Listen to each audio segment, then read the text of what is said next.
me sinto como alguém, um grão de areia que de alguma maneira contribuiu para que hoje o país, com todos os erros, com todos os problemas, com todas as mazelas que a gente tem hoje, mas se respira liberdade.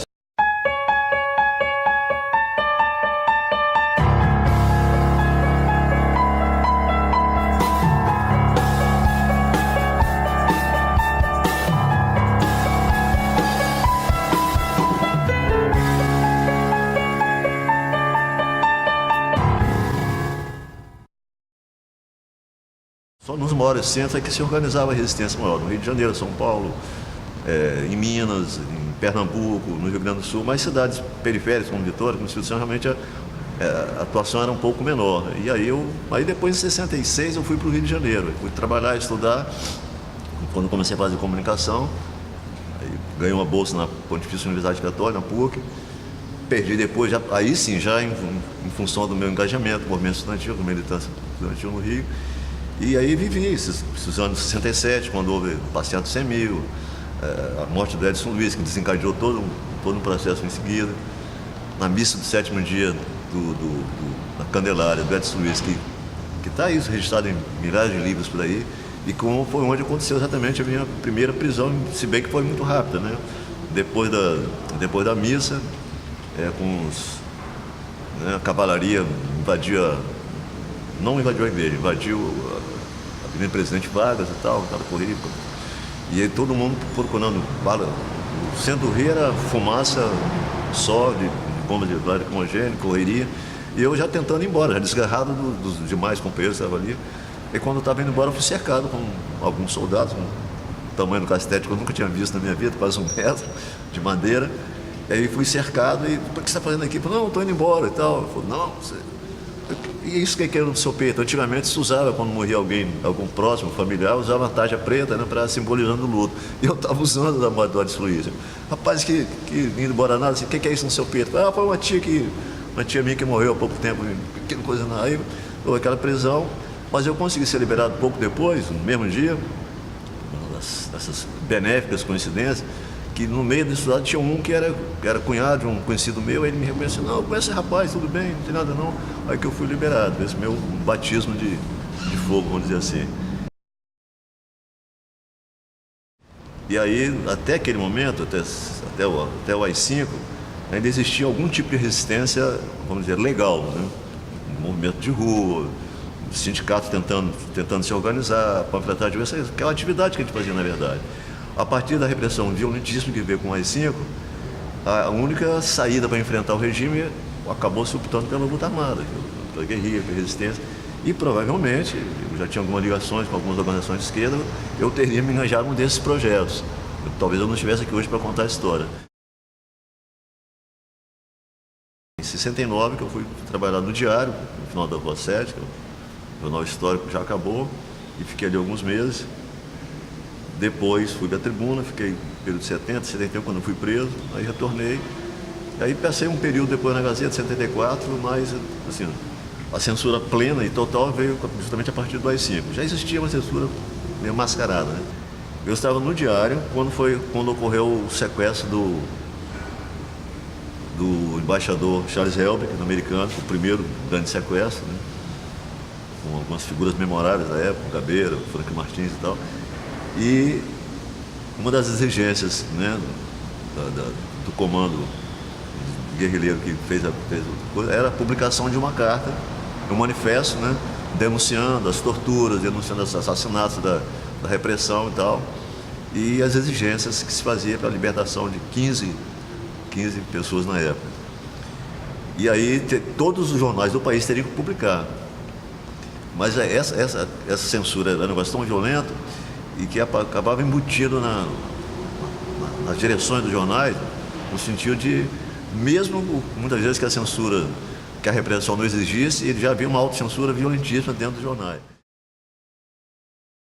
Em 1971, quando eu fui preso, né, estudava, fui preso em função da minha atividade como estudante de uma organização que eu participava, chamada Ala Vermelha, do PCdoB, que era a organização que eu participava.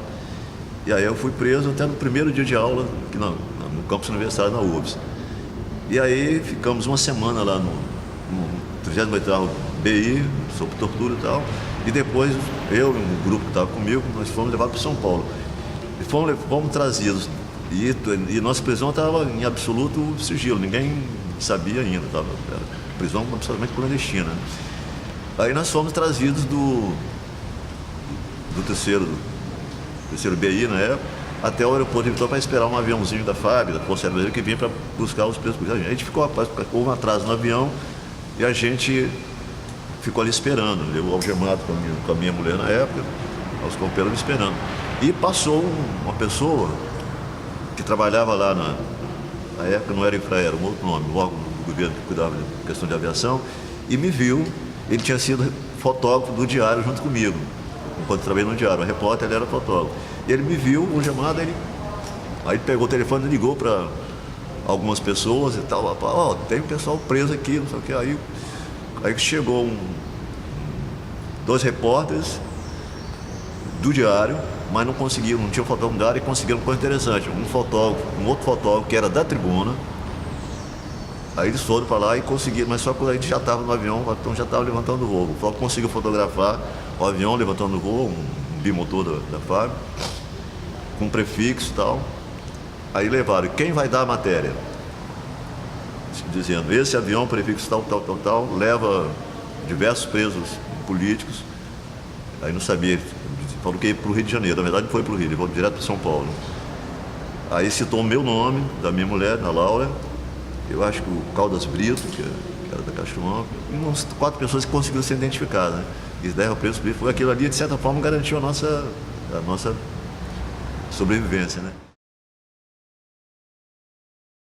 No primeiro dia de aula, eu saí e fui para casa, no Vila Velha, Vila Batista.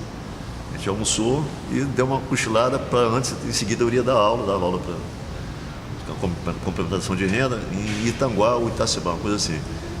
E bateram na porta, né, como na música do Chico Buarque, né? Era os homens, né? Uma escura eterna viatura. E aí era a equipe, né, que veio de São Paulo, do DOI-CODE, ou BAM, Operação Bandeirante, veio de São Paulo, não tinha nenhum policial daqui de Vitória. E foram na porta da minha casa e disseram, você compareceu ao 38º VI para botar o depoimento, nada não, tudo bem, você vai e volta. Aí eu imaginei logo que se tratava, porque, como eu falei, não, era mais ou menos inevitável que isso tivesse acontecido. Se fosse para uma delegacia qualquer, se diretamente para o BI, para o quartel, só pode ser isso mesmo. E aí eu ainda tentei ganhar um tempo, não, diz aí, dá o endereço, que mais tarde eu vou lá, lógico, não é possível. E na verdade iria só eu. Aí a Laura falou, o que é? O que foi? Falou, não, pode ficar lá, para ver se ela ficasse, para ela preservá-la, isso aí fosse eu.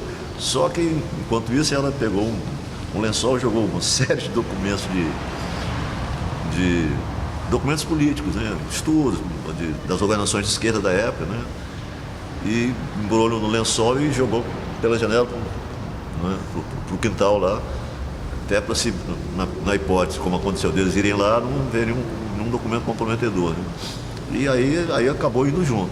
Aí fomos juntos para o quartel, imediatamente iniciado o processo de tortura. E aí, como é que as coisas, assim como houve solidariedade, né, dos jornalistas, dos colegas lá para fotografar, quando descobriram, aí houve o contrário, a ignorância e a falta de solidariedade. Aí, quando nós fomos presos, e depois os policiais voltaram para vasculhar a casa. Aí uma vizinha lá tinha guardado aquilo ali e falou, ó, isso aqui eles esconderam aqui. E, assim, um dedurismo gratuito, né? E é isso, por isso que eles localizaram e me consideraram na época, inclusive, como se fosse responsável pela imprensa clandestina da época, que não era, na verdade, nem era nada disso. E aí fomos levados para São Paulo, porque lá a organização que eu pertencia na época, a Ala Vermelha, estava toda presa do Brasil inteiro, concentrado lá. E aí, na verdade, foram mais 2 meses e pouco, também sobre novas torturas, para checar os depoimentos. Na verdade, do ponto de vista de prisão da organização, praticamente quase todo mundo já tinha caído, que interessava para ele já tinha caído, e nós aqui fomos dos últimos, na verdade. Mas eu convivi nesse período lá, aí não só com pessoas da organização, da ala com gente de diversas organizações, muitos que estão mortos, inclusive, assassinados. De lá do DOI-CODE eu fiquei um mês e pouco, depois a gente foi levar para o DEOPS, para a formalização do processo, até 73, se não me engano, quando fomos a julgamento na auditoria militar, e a gente acabou sendo absolvido, porque não tinha...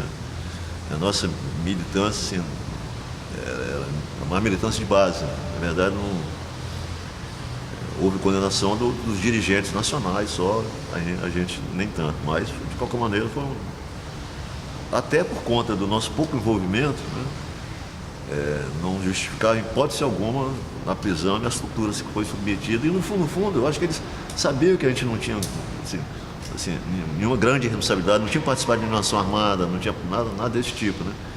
Mas mesmo assim, eu acho que alguns já sentiam até prazer em torturar realmente. Isso aí é visível isso aí. Posso ter perdido muita coisa na vida, perdi um filho, inclusive. Posso ter perdido, certamente, muita coisa, sofrido muito, mas eu acho que o saldo é extremamente positivo. Eu acho que a consciência de que ter feito alguma coisa positiva pelas gerações futuras é para mim extremamente gratificante. Você se arrepende de alguma coisa?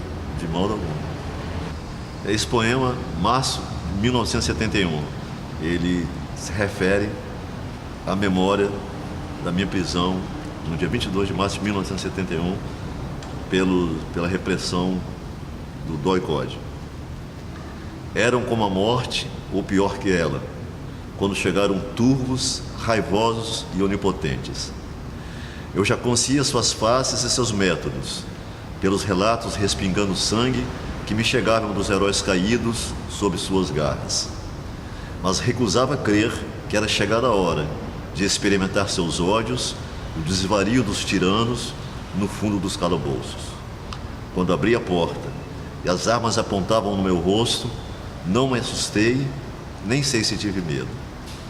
Apenas dolorosamente entristeci, com saudade dessa vida, que ficava para trás, enquanto eu seguia algemado para o quartel do Exército, laboratório de dor e tortura.